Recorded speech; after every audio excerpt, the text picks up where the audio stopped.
Hi all, కరివేపాకు పొడి ఎలా చేయాలో చూద్దాం. ముందుగా కరివేపాకు బాగా కడిగి ఆరబెట్టుకోండి.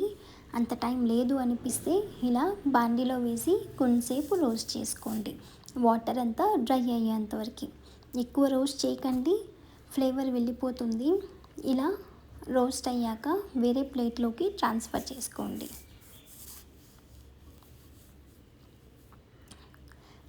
నెక్స్ట్ అదే బాండీలో కొంచెం ఆయిల్ వేసి లో ఫ్లేమ్ పెట్టేసుకోండి. శనగపప్పు ఒక 2 స్పూన్స్, మినప్పప్పు కూడా ఒక 2 స్పూన్స్ లైట్గా గోల్డెన్ కలర్ వచ్చేంత వరకు రోస్ట్ చేసుకోండి.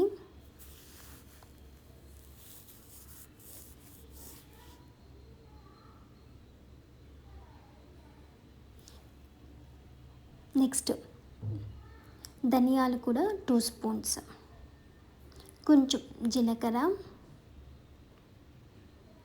ఒక 10 to 15 ఎండుమిరపకాయలు, మెంతులు కొంచెం.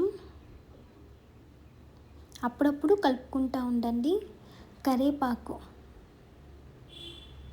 కొంచెం చింతపండు,